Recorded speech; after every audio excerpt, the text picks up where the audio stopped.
Assalamualaikum warahmatullahi wabarakatuh. Perkenalkan, nama saya Dwi Wulan Sniarta dengan NIM 206500057 kelas B. Di sini saya akan menjelaskan jawaban dari tugas pertama mata kuliah Sistem Informasi Geografis, yang dimana soalnya sebagai berikut. Yang pertama yaitu jelaskan dua pengertian SIG menurut para ahli. Di sini saya mengambil pengertian SIG menurut Esri tahun 1990 sama menurut Murai dalam Prayitno tahun 2000. Yang dimana yang pertama menurut Esri tahun 1990, GIS sebagai suatu kumpulan yang terorganisir dari perangkat keras komputer, perangkat lunak, data geografi, dan personil yang dirancang secara efisien untuk memperoleh, menyimpan, mengupdate, memanipulasi, menganalisis, dan menampilkan semua bentuk informasi bereferensi.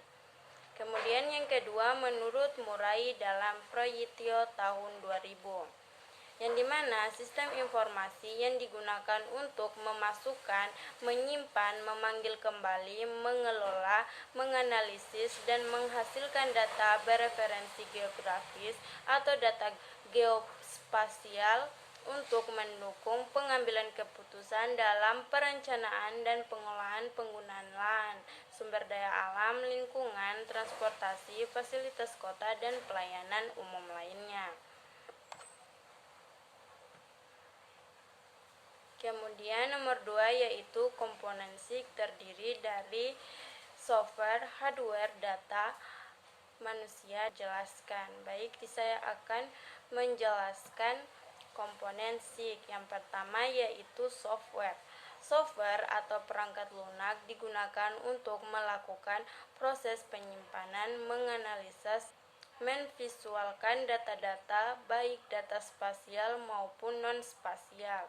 Perangkat lunak yang harus terdapat dalam komponen software SIG adalah 1. Aplikasi untuk memasukkan dan memanipulasi data SIG. 2. Database Management System atau DBMS. Kemudian yang ketiga, aplikasi untuk menganalisa data-data.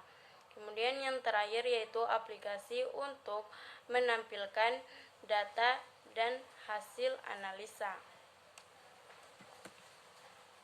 Kemudian yang kedua yaitu hardware.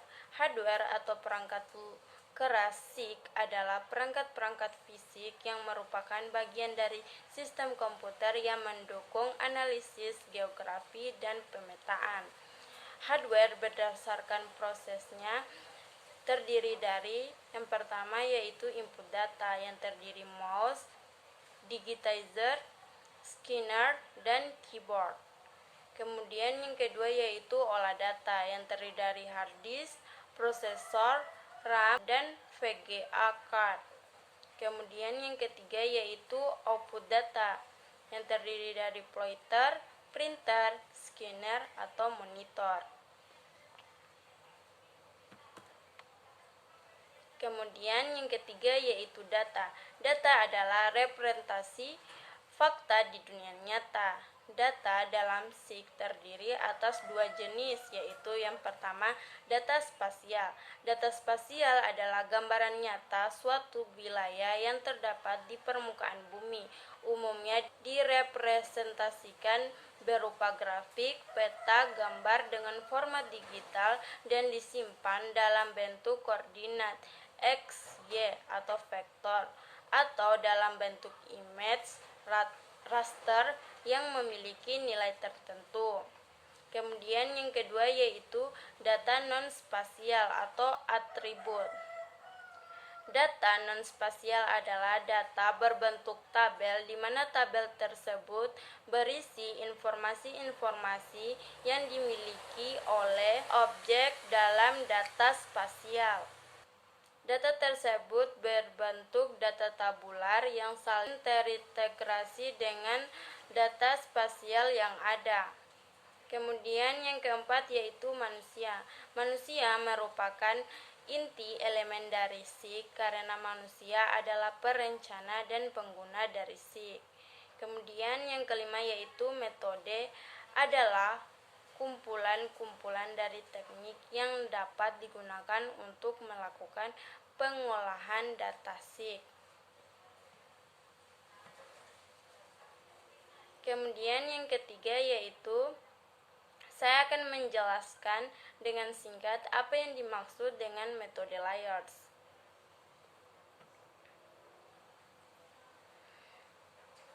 Metode layers dalam SIG dapat diartikan sebagai lapisan data yang mewakili semua objek yang akan dipetakan. Seperti yang kita ketahui bersama bahwa peta merupakan gambaran objek-objek yang ada di permukaan bumi, baik objek alami maupun objek buatan manusia.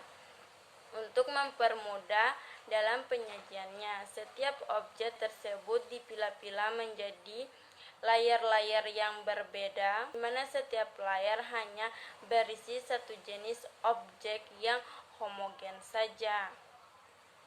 Kemudian yang keempat yaitu saya akan menjelaskan subsistem dalam SIG. Subsistem atau bagian dari SIG yaitu sebagai berikut. Ini terdapat 4 bagian. Yang pertama yaitu data input. Data input berfungsi untuk mengumpulkan, mempersiapkan, dan menyimpan data spasial dan atributnya dari berbagai sumber. Kemudian data output. Data output bertugas untuk menampilkan atau menghasilkan keluaran, termasuk mengekspor ke dalam format yang dikehendaki. Ketiga yaitu data manajemen. Data manajemen berfungsi untuk mengorganisasikan baik data spasial maupun tabel-tabel atribut terkait ke dalam sebuah sistem basis data sehingga mudah digunakan kembali atau diretrieve, diupdate, dan diedit. Kemudian yang keempat yaitu data manipulasi dan analisis. Data manipulasi dan analisis ini menentukan informasi-informasi yang dapat dihasilkan oleh SIG. Kemudian yang kelima yaitu saya akan menjelaskan manfaat SIG dalam manajemen tata guna lahan. Jadi, manfaat SIG dalam memanajemen tata guna lahan yaitu menentukan zonifikasi lahan yang sesuai dengan karakteristik lahan yang ada. Misalnya, wilayah pemanfaatan lahan di kota biasanya dibagi menjadi daerah permukiman, industri, perdagangan, perkantoran, fasilitas umum, dan jalur hijau. Kemudian, nomor 6, saya akan menjelaskan manfaat SIG dalam penataan kota. Jadi manfaat sistem informasi geografis dalam penataan kota yaitu yang pertama jaringan jalur transportasi atau jalan, pengamatan rute kendaraan, penjadwalan kendaraan, analisa lokasi, dan lain-lain. Yang kedua yaitu manajemen fasilitas, penempatan pipa dan kabel bawah tanah, load balancing, jaringan listrik, perencanaan perawatan fasilitas, dan lain-lain. Kemudian yang ketiga, pengelolaan atau pembagian area, pembuatan zona rencana tata ruang, pengaturan kualitas air, rencana pembangunan, dan lain-lain. Baik, itu saja yang bisa saya sampaikan pada video kali ini. Apabila ada salah kata, mohon dimaafkan. Saya akhiri dengan ucapan billahi taufiq wal hidayah. Wassalamualaikum warahmatullahi wabarakatuh.